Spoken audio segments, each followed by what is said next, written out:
I felt thin as death. I'd been living on an endless supply of week-old donuts. They were fuel for this crazy furnace inside my head. I couldn't remember when I had last seen the sun. I was on a permanent graveyard shift. When the darkness fell, New York City became something else, any old Sinatra song notwithstanding. Bad things happened in the night, on the streets of that other city, Noir York City. I was in an all-night diner, downing cup after cup of coffee that tasted like engine oil, when a new message from BB got me back on the killer track. What the hell happened at Roscoe Street? Maxie, I'm going out on a limb here. We need to talk this through, come up with a plan. 2:30 a.m., the Choir Communications Garage. The more I thought about Alex's murder and the frame-up, the more it felt like an inside job. I should have seen it coming. BB had sold me out, and now he wanted to finish what he'd started. The garage was dead. BB showed up in his tailor-made suit, gold watch, and cufflinks to match, all way beyond a cop's pay. Maxie. Oozing suave charm, he was guilty as hell. What the hell does BB stand for anyway? Backstabbing bastard? Come on, don't be like that. Have a cigar. I don't smoke. Maxie, you have no idea how big this is. It's huge. You have no idea. I think I do. You're a bribe-taking bent cop who sold out his partner. Those mobsters in the subway were a dead giveaway. Hard to miss. Bet it was exactly like this with Alex. Up close and personal.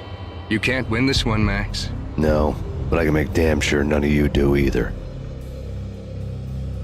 BB turned out to be another cardboard cutout bad guy.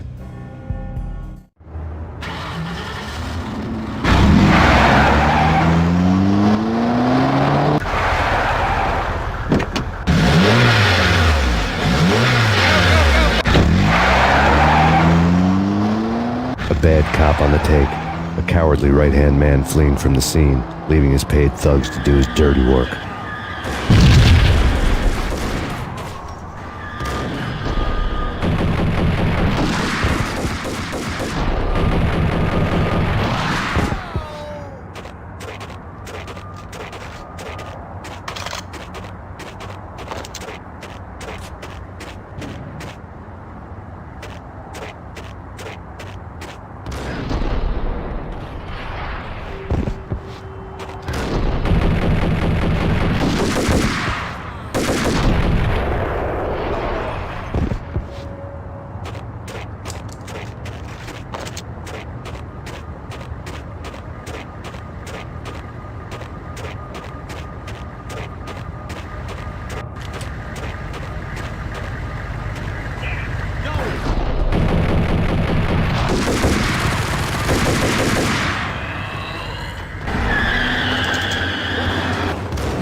reports of a fire at the Punchinello Manor in Westchester.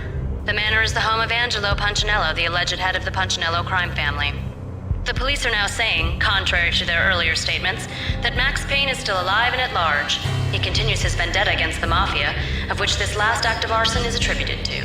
I had no recollection of setting any fires, but I did remember the flames.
The payphone started to ring.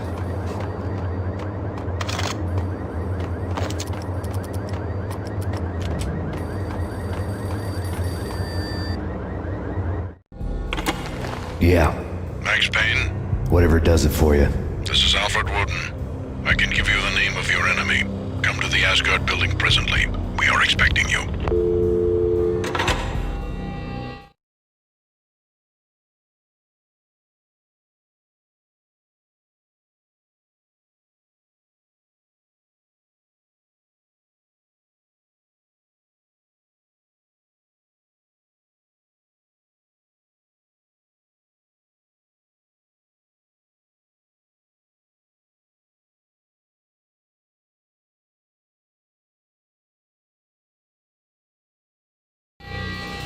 Woden was waiting for me on the steps of the old building. Mr. Payne, let's go inside.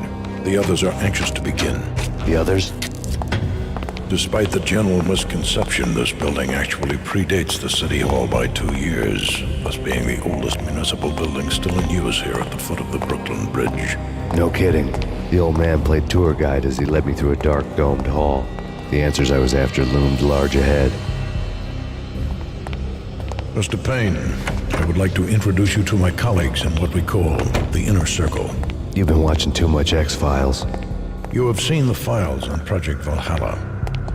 We can fill the gaps, provide you with the information missing from those files. We were all involved in the early stages of the project during the Gulf War. What's the catch? We would very much like to blow this thing wide open, but our hands are tied. Her name is Nicole Horn. She was the key figure in Project Valhalla. When the funding was discontinued, she simply refused to quit. She knew exactly what she had in her hands. Nicole Horn is the president of Acer Corporation. She has more than half the city in her pocket. This must be kept under wraps. If you try to go public with this, we will deny any knowledge. We need you to take her out. Afterwards, we can protect you. Make all the charges go away. That was the cue for the killer suits to kick in the doors and swarm inside.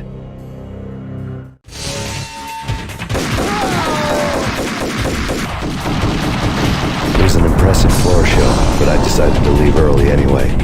It was only a one-story fall. Lucky me.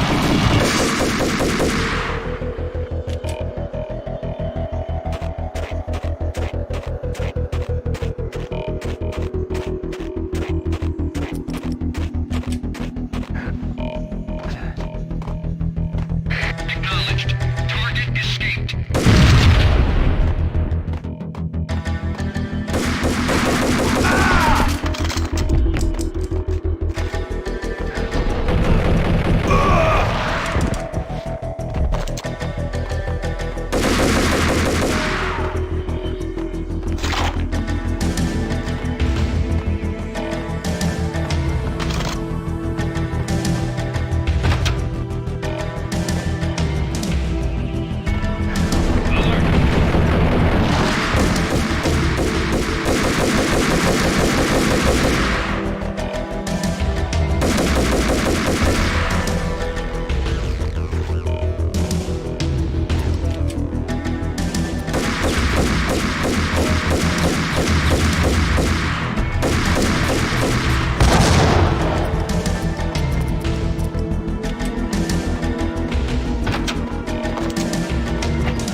One of the monitors showed what was left of the inner circle. On screen, the so-called corpse of Alfred Woden stood up, miraculously waking from his dirt nap, looking smug among his dead pals. In the land of the blind, the one-eyed man is king. I didn't know how he'd pulled it off, but it was a pretty slick way to get out of all his promises. Most of what he had said fit too well to be a load of crap.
videotape lay on the desk.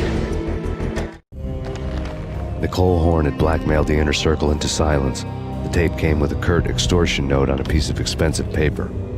I remembered Candy Dawn taping her clients in action on the side, selling the tapes to the highest bidder. I was sure that kinky sex was nowhere near Alfred Woden's worst sin. But I had a feeling that when this was over, any collateral would come in handy.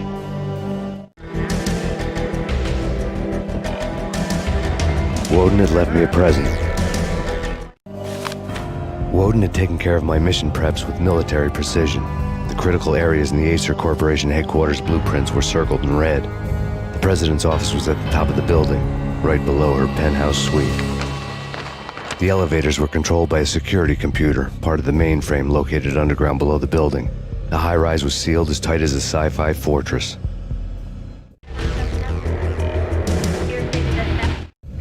Nothing seems to stop Acer Corporation's phenomenal victory march. Incredibly, the stocks are still rocketing. Worried experts already see a danger in the company's success. Some have gone as far as to say that Acer Corporation is about to become an even bigger monopoly than Microsoft ever was.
I had dreamed of revenge. Those dreams were always nightmares, of coming close and then failing. Now I was close. I had a name to guide me, Nicole Horn. I had nothing to lose.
FBI. You request a